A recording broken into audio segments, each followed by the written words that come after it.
किशनगंज ये वो जिला है जहां पर न जाने कैसी कैसी फसलें उग रही हैं और सारी फसलें जो हैं वो भ्रष्टाचार से जुड़ी हुई हैं और ये फसलें उगा रहे हैं सरकारी अधिकारी। जी हां, पहले पुलिस महकमे में एसपीडीपीओ का वो नाम सामने आता है, गौतम कुमार,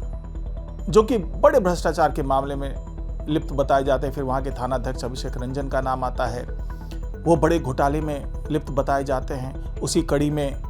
मामला वहां के ठाकुरगंज के सीओ का है, वो भी एक से एक बड़े कारनामे कर चुकी हैं। अब जाकर के वहां पर जो कार्रवाई हो रही है उससे अधिकारियों में हड़कंप मचा हुआ है और खास करके ये सीओ साहिबा हैं जो कि ठाकुरगंज में तैनात है, उनके खिलाफ जो कार्रवाई हुई है उसने एक बड़ा मैसेज दिया है। लेकिन सवाल ये उठता है कि इस तरह की चीजें ये ठाकुरगंज की बात कर लें या किशनगंज की बात कर लें, यहाँ पर ऐसी चीजें हो क्यों रही हैं? तो सब कुछ जानेंगे आज की इस रिपोर्ट में, तो इसे आखिर तक जरूर देखिएगा। नमस्कार, मैं हूं डॉक्टर सुरजीत सिंह और आप देख रहे हैं YBN बिहार झारखंड। अगर आपने अभी तक इसे सब्सक्राइब नहीं किया है, सब्सक्राइब कर लीजिए और अगर आपको ये वीडियो अच्छा लगे लाइक कीजिए, शेयर कीजिए, कमेंट जरूर कीजिए। तो किशनगंज आजकल यहाँ की जो जमीन है वो भ्रष्टाचार की फसलें उगाने में बहुत ज्यादा कह सकते हैं कि उपजाऊ साबित हो रही है। और जब से यहाँ पर अमित शाह ने आके डेरा डाला, यहाँ पर तमाम कार्रवाई शुरू की गई, खुफिया विभाग हरकत में आया, तब से इस तरह की फसलें उगाने वाले जो लोग हैं, जो अधिकारी हैं, वो एक एक करके सामने आ रहे हैं। पहले तो ये माना जा रहा था कि वे पुलिस महकमे में ही ये सारी चीजें चल रही है, क्योंकि एसपीडीओ ने जिस तरीके से वहां पर गौतम कुमार की बात मैं कर रहा हूं, उनके घर पे छापे पड़े, उसे करोड़ों रुपए की संपत्ति का खुलासा हुआ, ये भी पता चला कि माफिया के साथ मिली भगत चल रही है। फिर अभिषेक रंजन का मामला आया जो कि वहां पर एसएचओ के तौर पे तैनात थे, उनके नाम के आगे भी ढेर सारे करोड़ों रुपए जो जीरो होते हैं वो लगते चले गए कि भाई इतनी संपत्ति का ये मालिक है, और कार्रवाई होती गई। लेकिन सबकी जड़ में ये बात थी कि ये सारे अधिकारी बेलगाम कैसे हो रहे हैं, किस तरीके से आखिरकार ये इतनी संपत्ति बना ले रहे हैं और किसी को कानो कान खबर भी नहीं हो रही है। लेकिन ऐसा नहीं है, सब कुछ अंदर खाने चल रहा था और यहां पर बड़े बड़े सरकारी अधिकारी पदाधिकारी इसमें लिप्त नजर आए। भले ही गौतम कुमार और अभिषेक रंजन का नाम बाद में सामने आए, इससे पहले वहां की सीओ साहिबा सुचिता कुमारी, नाम में पवित्रता है लेकिन नाम के अनुरूप वो कुछ करती हुई नजर नहीं आई। अब सवाल ये उठा कि क्या ये सब कुछ एक साथ चल रहा था, एक दूसरे से मिले हुए लोग थे? क्योंकि भले ही ये घटनाएं लोगों को अब समझ में आ रही है, इनका खुलासा अब हो रहा हो, लेकिन अब ये माना जा रहा है कि यहां पर सब कुछ वेल प्लान्ड वे में चल रहा था। सीमावर्ती इलाका है, यहाँ पे माफियाओं के साथ मिली भगत की बात सामने आई, चाहे वो शराब माफिया हो, कोयला माफिया हो, पशु माफिया हो, तस्कर है, पशु तस्कर, नशीली दवाओं और नशीले चीज़ों की यहाँ पे तस्करी हो रही थी और सबके साथ में मिली भगत इन्हीं लोगों की पाई गई। अब इसी में जुड़ा हुआ मामला है भू माफिया का, इसी से जुड़ा हुआ मामला, मतलब जो राजस्व और भूमि सुधार विभाग से जुड़ा हुआ मामला जो है, जहां पर सीओ साहिबा के हाथ में बहुत कुछ होता है, लेकिन वो सीओ साहिबा जो ठाकुरगंज की है वो भी यहां पर अपना कहते हैं ना कि बहती गंगा में हाथ धोना, तो बहती गंगा में हाथ धोती हुई नजर आई वो। उसके खिलाफ कार्रवाई की गई बाकायदा, और ये मामला जब खुला तो पता चला कि सब कुछ जानते हुए, ऐसा नहीं कि कहीं गलती से, कहीं लापरवाही से कुछ हो गया, बल्कि सब कुछ जानते बूझते सुचिता कुमारी ने ये पूरा कांड किया। कांड भी क्या, फर्जी तरीके से एक, मतलब जो केवाला होता है, जो रजिस्ट्री के पेपर होते हैं, वो फर्जी पेपर के आधार पर दाखिल खारिज करवा दिया। चलिए ये मान लिया जाए, शक के आधार पर, यानी कि बेनिफिट ऑफ डाउट उनको दिया जाए कि हो सकता है कि उनको उसकी जानकारी ना रही हो, लेकिन ऐसा नहीं है। बल्कि जब जांच हुई तो पता चला कि मैडम साहिबा ने काफी मोटी रकम वसूली थी इस चीज के लिए। और जांच रिपोर्ट में ये सारी चीजें खुल करके सामने आ गई, क्योंकि ये मामला जो भातगांव पंचायत का है, वहां पर मोहम्मद कसीमुद्दीन जो कि शिकायत करता है, उन्होंने शिकायत की थी सीओ साहिबा के पास कि मेरी जमीन है उसको बिना मेरी अनुमति के, बिना मेरी सहमति के उनके सौतेले भाई के नाम पे, जो कि मोहम्मद जमील है, उनके नाम पर ट्रांसफर कर दिया गया, दाखिल खारिज कर दी गई। अब यहां पर उन्हें यह लग रहा था कसीमुद्दीन साहब को कि भैया हो सकता है कि मैडम के कानों तक ये खबर ना गई हो, उनके नीचे काम करने वाले जो कर्मचारी हैं उन्होंने कुछ गड़बड़ कर दिया हो। तो उन्हें पूरी उम्मीद थी कि चलो मैडम साहिबा है, नाम भी सुचिता कुमारी है, तो वो इंसाफ करेंगी। शिकायत लेकर के पहुंच गए। ये 2024 का मामला है, लेकिन वहां पर जो कुछ हुआ और जो जानकारी मिली कसीमुद्दीन को, उस जानकारी ने उनके पैरों के नीचे की जमीन खींच ली।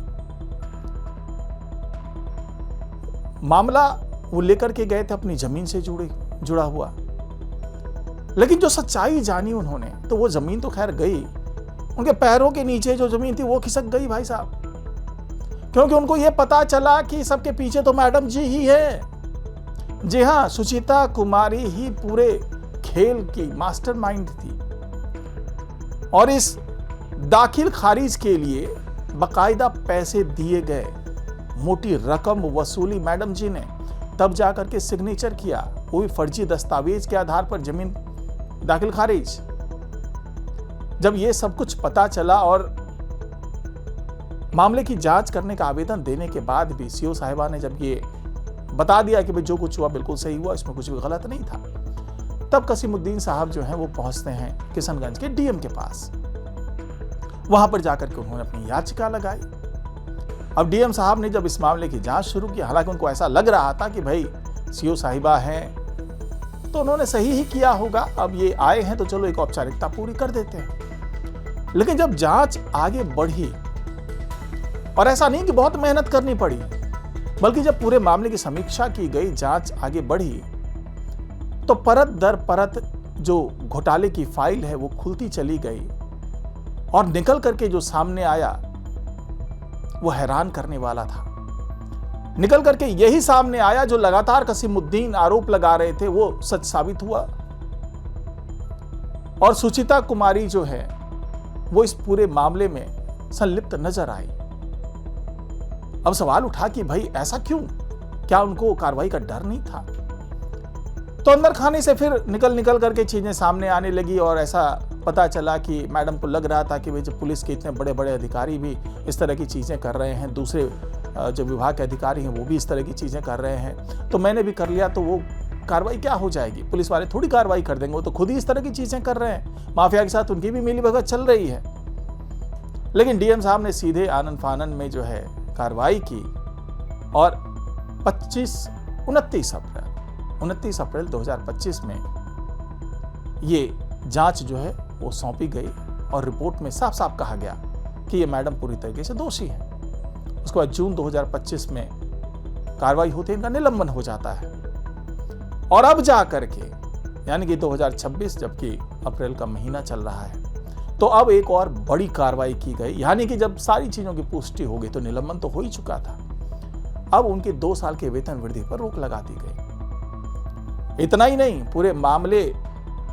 की जो जांच है और जांच रिपोर्ट जो है वो अब पुलिस के हवाले कर दी गई, और पुलिस को कार्रवाई करने के लिए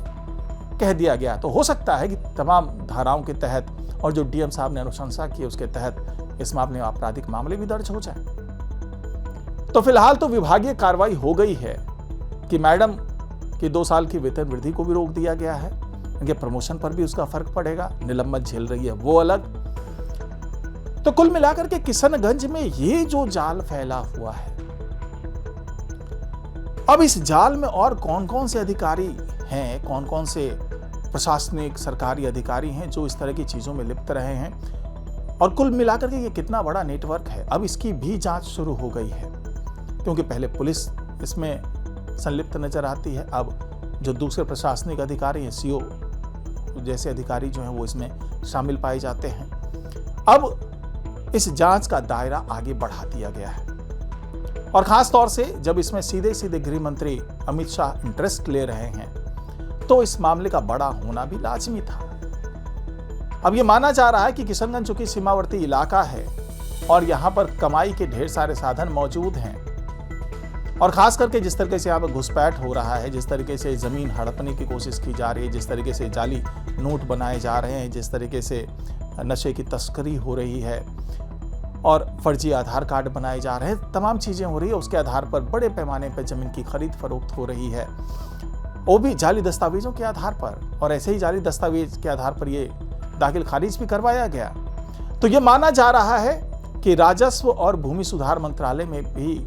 जो वहां से आदेश आएगा और इस विभाग में जो यहाँ तो ठाकुरगंज में कार्रवाई हुई है, इसके अलावा और भी जो भी अंचल होंगे किशनगंज में, सब जगह बड़े पैमाने पर जांच की जाएगी और हो सकता है कि और भी कुछ बड़े मामले निकल करके सामने आए। क्योंकि अगर एक महिला सीओ इस तरह के मामले में लिप्त है, यानी कि इससे ये अंदाजा लगाया जा सकता है कि यहाँ पर बड़े निश्चिंत है अधिकारी कि यहाँ पर कभी कोई कार्रवाई नहीं होगी और धड़ल्ले से जो भी पैसा बटोर सकते हैं बटोर लो। तो फिलहाल अब सीओ साहब पे सारी जांच जो है वो उनको दोषी ठहरा चुके हैं। अब जांच का दायरा आगे बढ़ा है तो हो सकता है कि दूसरे अधिकारी भी इसके जद में आएंगे। तो तब तक हम इंतजार करते हैं, हो सकता है कि आने वाले दिनों में और भी इसी तरह से जुड़ी हुई खबरें आपके सामने मैं लेकर के आऊं। तो फिलहाल आज की रिपोर्ट में इतना ही। नमस्कार।